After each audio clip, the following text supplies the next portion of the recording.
is going on, everybody? It's your friend, El Toro Fuerte, and I am back with a deck profile. I have not done one in a very long time. I think the last one I did was my Dragon Link budget deck, I want to say, and that got a lot of views, so thank you very much. This one here I have is a zombie control deck. Now, I like to preface everything and just kind of let you all know that this is not my original idea. Surprise, surprise. I don't have that mental capacity anymore. I don't have that ability. That was a long time ago when I used to be able to do that. Nowadays, what I do is I research. I go to YouTube. I go to YGO Pro Decks, Nexus, just kind of get ideas from others that I talk to and just mix and match. And then once I can come up with something that's really good, then I start to tinker with a little bit, add a couple of different cards, some that I like, whether it be the artwork or the effects, just various stuff. So you're probably going to see a lot of familiarity in this deck if you've seen other zombie decks. It's pretty similar. It is a zombie control deck, and so this is one that I really enjoy playing, and just wanted to share it with you all because it's, like I said, it's been a while, and I just wanted to start getting back in the flow of things of doing deck profiles. So I have a few others that I'll share. We have the new rules coming out very soon. That's going to change the way synchros and fusions and those guys are going to come out. So it'll be interesting to see what holds up and what doesn't. But in the meantime, I'm going to keep using these decks here, and this is one here. It is Zombie Control. And by the way, I hope you like my Card Fight Vanguard card sleeves. I have become very, very fond of the artwork on several of these. So in my deck profile and upcoming deck profiles, you'll notice that I have these fancy sleeves. I love them, and I will continue to get different ones and use them and blah, blah, blah. A lot of fun. Okay, so let's get started. Okay, so let's talk monsters. So first off the bat, as in any good zombie deck, I play 3 Uni-Zombies. Now, that is a level 3 tuner. And allow me to get you a closer look at this here. So, target one face-up monster on the field, discard a card, and if you do increase that target's level by 1. Target a face-up monster on the field. Monsters you control cannot attack for the rest of this turn, except zombie monsters. Also send one zombie monster from your deck to the graveyard. And if you do, increase that target's level by 1. You can only use each effect of Uni-Zombie once per turn. Very effective, very versatile in this deck, as you'll see later on with some of the other cards. All right, next up on the monster list, I play 3 Shiranui Solitaire. Another versatile card, essential for this deck. Tribute 1 zombie monster, special summon another zombie monster tuner with 0 defense from your deck. If this card's banished, target one of your banished Shiranui monsters except Solitaire. I don't use any others in this deck. I do have another deck that I use that's a little bit more casual that uses a couple of other Shiranui. I may do a profile in it someday, but for now. But that Shiranui Solitaire is good for bringing out his friend, the Uni-Zombie. Now, another card that's very essential to the deck. Necroworld Banshee. Okay, so let's get familiar with Necroworld Banshee. Very cool looking card there, right? All right. Zombie world in the field zone cannot be destroyed by card effects. Also, neither player can target it with card effects. Now, this has a quick effect, which is very nice. Banish this card from your field or graveyard. Activate 1 zombie world directly from your hand or deck. How awesome is that? So, not only do you have 3 copies of Zombie World in the deck, you also have these 2 copies here that can help get it out. And I think I have a Terraforming in here somewhere. Yep, I do. So, anyways, but we'll get to that in a bit. Next up, I play 2 Glow Up Bloom. There's a nice close-up view of our friend, the Glow Up Bloom. Zombie Tuner. If this card is sent to the graveyard, you can banish this card from your graveyard. Add 1 level 5 or higher zombie monster from your deck to your hand. Or if Zombie World is in a field zone, you can special summon it from your deck instead. Also, in either case, you cannot special summon monsters for the rest of this turn except zombie monsters. Very awesome, very cool, and very brutal, especially when you're talking about the next guy on deck, and that is our very own DoomKing Balderoch. Now, this guy is very scary looking in himself. Look at that. Yep, very intimidating. And this guy, I love this guy. He's probably the MVP of the deck. During your standby phase, if a face-up card in the field zone And this card is in your graveyard. You can special summon this card in defense. You can only use this effect of DoomKing once per turn, once per chain. I love this effect right here. When a zombie monster except DoomKing Balderoch activates its effect except during damage step. Quick effect. You can apply one of these effects, but you cannot apply that same effect again this turn. 1, negate that effect, or 2, banish the monster from the field or graveyard. Very nice. Now remember, when Zombie World is on the field, everything becomes a zombie in the graveyard and on the field. So total control. Next on the list, I play 2 Mezuki. Very shiny looking card there. Love Mezuki. Zombie effect. You can banish this card from your graveyard, then target 1 zombie monster in your graveyard, special summon it.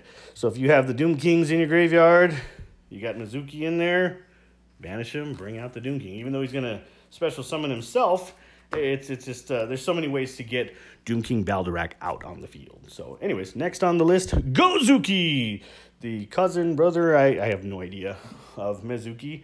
Another scary looking, intimidating guy there, or gal, don't know. During your main phase, you can send 1 zombie monster from your deck to the graveyard. And if this card is sent to the graveyard, you can banish 1 zombie from your graveyard, except Gozuki, special summon 1 zombie from your hand. So many ways to just get, once this deck gets moving, it's really hard for your opponent to really take control. Once you take control, it's you know, you get this moving. So anywho, next on the list, I do play 1 Vampire Frauline. I love this card. Now check this out, okay? Get that glare off of there. When a monster declares an attack, you can special summon this card from your hand in defense position.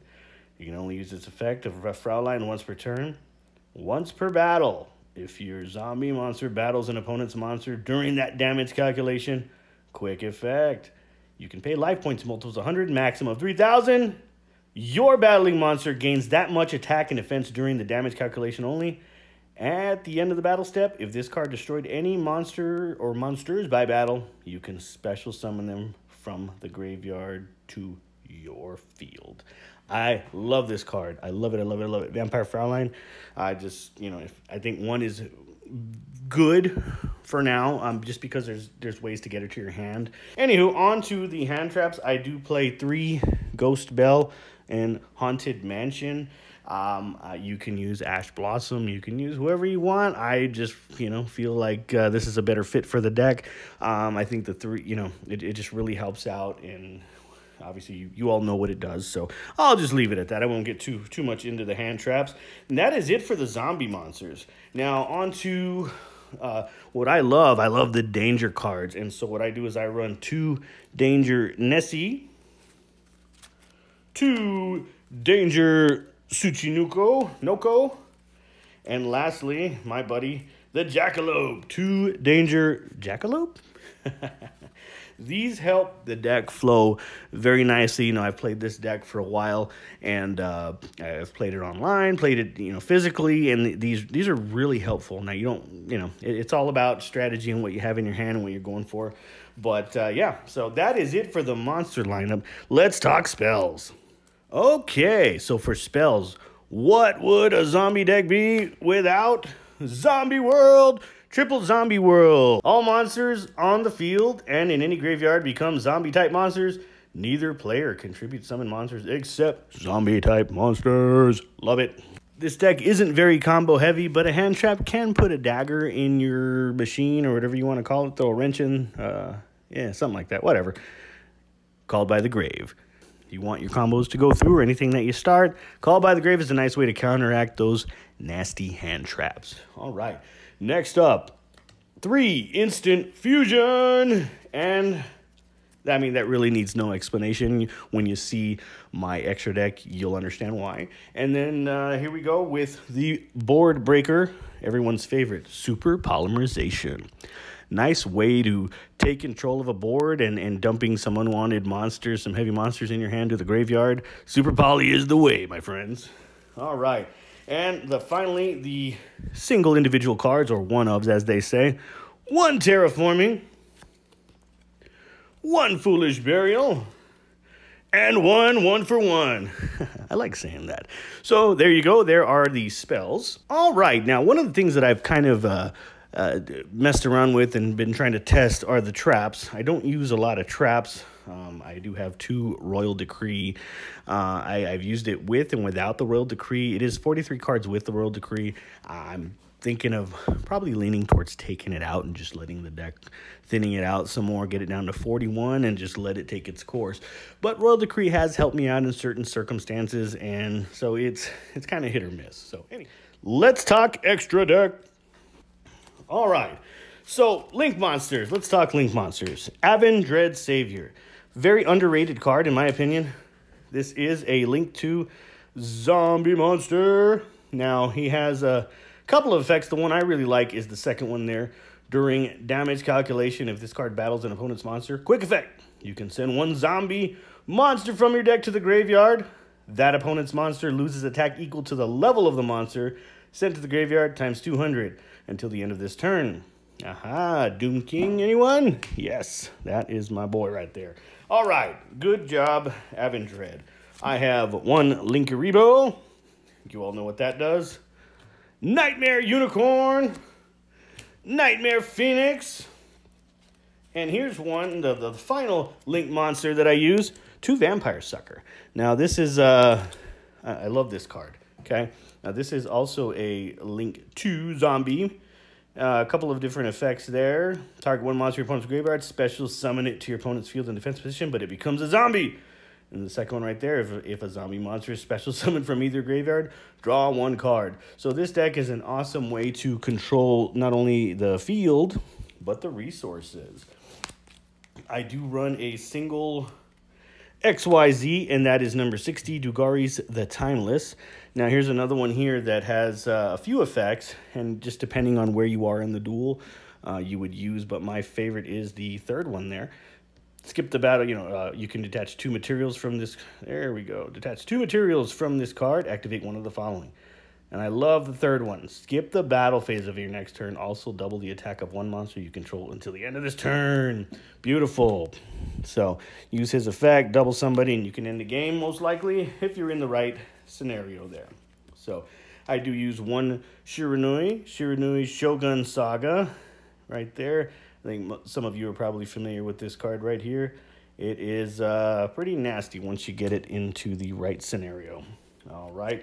What would a zombie deck be without Red Eye Zombie Necro Dragon?